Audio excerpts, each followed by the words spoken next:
साधु और गिलहरी। एक जंगल में साध नामक मुनि रहते थे। उन्होंने तप करके बहुत सी विद्या हासिल की। एक दिन ध्यान लगाने के बाद जब उनकी आंखें खुलीं तो उन्होंने हाथ में आसमान से एक गिलहरी आ गिरी।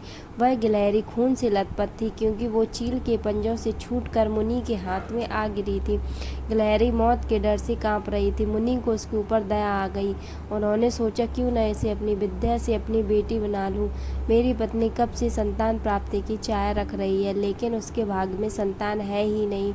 अब यह बात बताकर उसे दुखी करने की जगह कुछ साल इस गिलहरी को ही बेटी बनाकर उसे सौंप देता हूँ।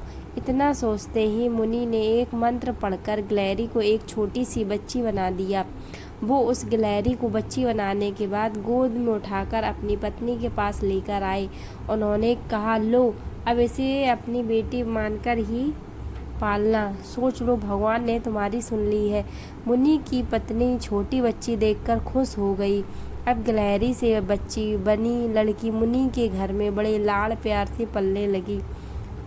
मुनि की पत्नी ने कुछ दिनों के बाद बच्ची का नाम वेदांता रखा। मुनि और मुनि की पत्नी दोनों ने बड़े प्यार से वेदांता को पाला। मुनि को बहुत खुशी थी कि उसकी पत्नी को अपनी ममता लुटाने के लिए एक बेटी मिल गई है। कुछ समय के बाद उसकी परवरिश से मुनि भूल ही गए कि वो एक गिलहरी है। वेदांता को मुनि ने अच्छी पढ़ाई लिखाई करवाई। देखते ही देखते वेदांता 16 साल की हो गई। अब मुनि की पत्नी को अपनी सुंदर बेटी की शादी करवाने की चिंता होने लगी। उन्होंने यह बात मुनि से की। अपनी बेटी की तरफ देखते हुए मुनि को भी लगा कि अब इसका विवाह हो जाना चाहिए। मुनि ने अपनी पत्नी से कहा कि तुम चिंता मत करो, मैं इसके लिए योग्य वर ढूंढ लूँगा। मुनि को लगा कि मेरी बेटी बहुत सुंदर है और उसकी शिक्षा दीक्षा भी अच्छी हुई है, इसीलिए उन्होंने अपनी सिद्धि से सूर्यदेव को पुकारा। सूर्यदेव ने मुनि को प्रणाम करके बुलाने की वजह पूछी। तब मुनि ने कहा, मेरी बेटी की विवाह के योग्य हो गई है। मैं चाहता हूँ कि आप इसके पति बने। सूर्यदेव ने कहा, आप एक बार अपनी पुत्री से पूछ लीजिए, अगर उसे मंजूर है तो मेरी तरफ से भी हाँ है। तब वेदांता बोली, पिताजी, यह बहुत गर्म है, मैं इनके पास नहीं जा पाऊंगी और ना ही इन्हें देख पाऊंगी। मुनि वेदांता से कहा, कोई बात नहीं, हम दूसरा वर देख लेंगे। तभी सूर्यदेव ने कहा कि हे मुनिवर, मुझसे श्रेष्ठ बादल है, आप उनसे बात कीजिए, वह मेरे प्रकाश को भी ढक देते हैं। मुनि ने अब बादल को याद किया। बादल गरजते हुए मुनि के पास पहुँचे और उन्हें नमस्कार किया।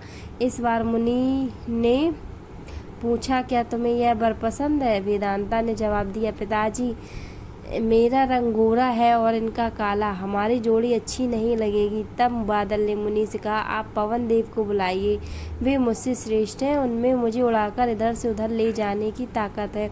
अब मुनि ने पवन देव का स्मरण किया। पवन देव के आते ही मुनि ने अपनी बेटी से पूछा, क्या आपको यह वर पसंद है? वेदांता बोली, पिताजी, यह तो एक जगह ठहरते ही नहीं है, इनके साथ मैं कैसे घर बसा पाऊंगी? इस बार मुनि ने पवन देव से पूछा, मुझे अपनी पुत्री के लिए वर की तलाश है, आप बताइए कि आपसे श्रेष्ठ कौन है? पवन देव ने जवाब दिया, मुनिवर, आप पर्वत को बुला सकते हैं, वह मेरा रास्ता रोक देते हैं, वह मुझसे श्रेष्ठ है। तुरंत मुनि ने पर्वत को पुकारा। पर्वत को देखते ही वेदांता बोली, यह तो पत्थर है, इनका दिल भी पत्थर का ही होगा, इनसे विवाह कैसे हो पाएगा पिताजी? मुनि ने हाथ जोड़कर पर्वत देव से पूछा, आपसे श्रेष्ठ कौन है? पर्वतराज ने जवाब दिया कि हे मुनि, चूहा मुझ में छेद कर देता है, इस आधार से वह मुझसे श्रेष्ठ है। इतना कहते ही पर्वत देव के कान से चूहा नीचे कूदा। वेदांता ने जैसे ही चूहे को देखा, वह खुशी के मारे उछल पड़ी। उसने कहा, पिताजी, यही मेरा वर बनना चाहिए, मुझे ये पसंद है, इनकी पूंछ कान सब कुछ कितना प्यारा है। मुनि ने सोचा, अहो, मैंने एक गिलहरी को मंत्र विद्या से इंसान तो बना दिया, लेकिन उसका दिल अभी भी गिलहरी वाला ही है। मुनि ने तुरंत वेदांता को गिलहरी बनाया और उसका विवाह चूहे से करवा दिया। विवाह के बाद दोनों खुशी खुशी रहने लगे।